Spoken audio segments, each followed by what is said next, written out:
Hello and welcome to another instructional video from Agard Moto Foundry. Today we're going to be focusing on how to remove your primary chain, engine sprocket, and clutch assembly as a unit.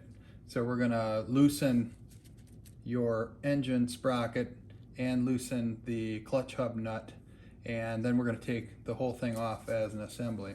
So in order to do this properly, you need something to lock the gears together so you can loosen the both of these assemblies.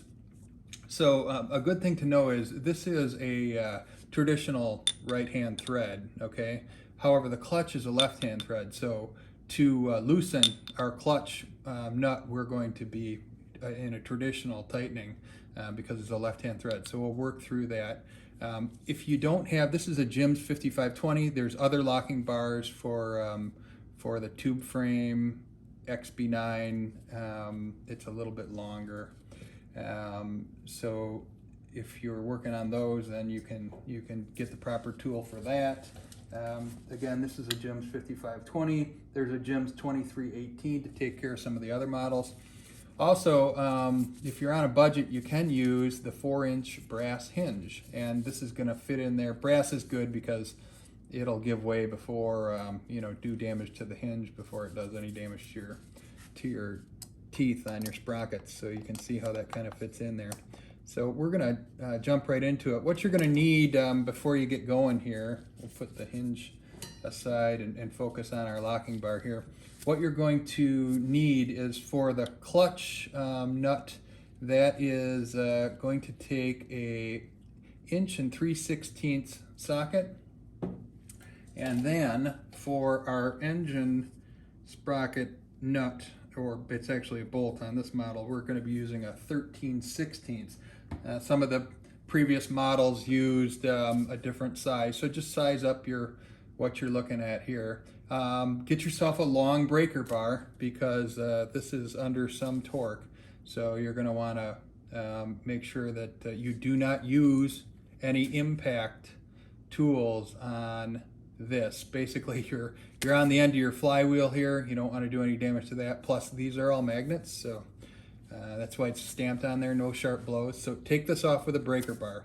You'll thank me later. So we're going to start with the engine nut, or in this case, the engine bolt on the engine sprocket. So what we're going to try to accomplish here is we're going to place our locking tool at about 4 o'clock and then at approximately 10 o'clock. And then it kind of fits in there loosely, try to catch all the teeth. And then as you tighten it up, it will fit a little bit tighter into the assembly. So I'm going to get our engine sprocket loosened here. It doesn't hurt to have an assistant to do these sort of things. So we're going to, as you start to tighten that, you can see that these lock into their respective teeth. And then we're going to go ahead and give this some torque to loosen that. Again, I do not recommend using any sort of impacts on these. So that took a little bit of force there to get that off. So now before you loosen this too much, we're going to go ahead and jump on over to the clutch side. So we're going to leave that for now.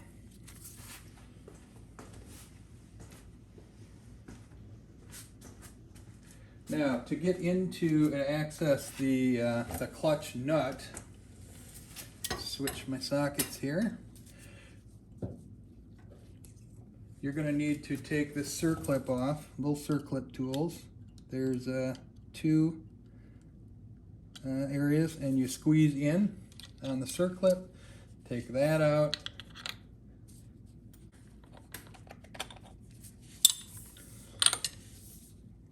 Okay, now that we have this removed, we can reposition our locking bar. We're going to go from 2 o'clock to about the 8 o'clock position. As you can see here, I have some of the teeth marked, but you can get it to the approximate position. Again, you can snug up your locking tool, okay?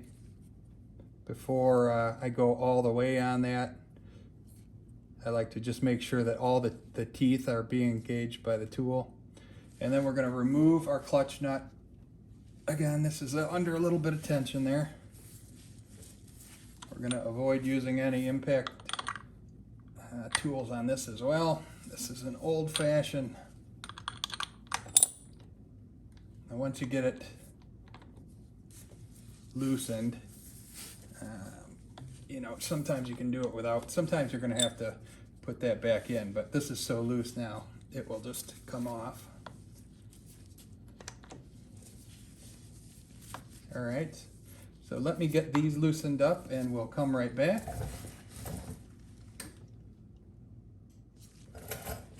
Okay, just to speed things up, we got our both of the nuts loosened, so we're going to remove, and in this case it's a bolt.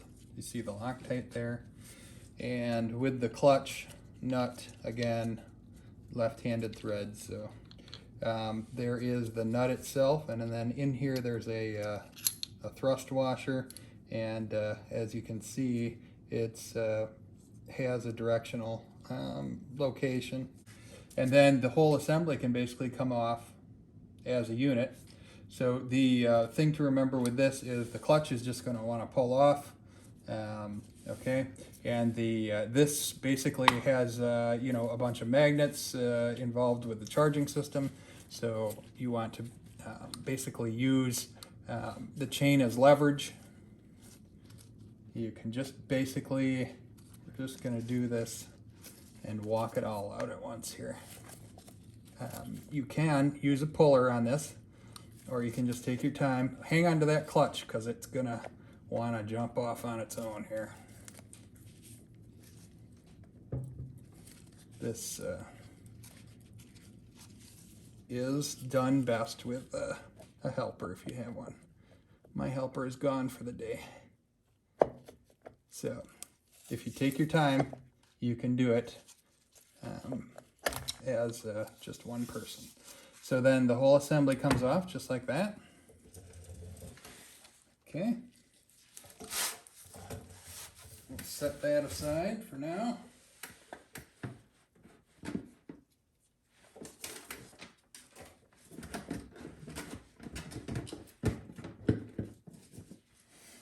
Okay, and there you have your exposed charging system, and this is spacer to be removed, and then you can service other parts of you know, of your primary assembly, charging system, clutch, that sort of thing. So basically that's it. And then, you know, when you go ahead and reinstall, it's basically a reverse, so that the locking bar is put into a position so that you can tighten whatever component, and you can just do it in reverse, set it all on as a unit, and then go ahead. These take Loctite, they take a specific torque. Check your manual, and what you want to make sure is that the threads are completely cleaned up, and that you take your time, put it all on as assembly, and then get it torqued to spec. Well, that will do it. We just want to be short and sweet on this. A lot of people have questions on that, so we wanted to make a video and show you guys how that's done. So any questions or comments, type them below, and we appreciate you watching, and make sure to like and subscribe to our channel. Take care.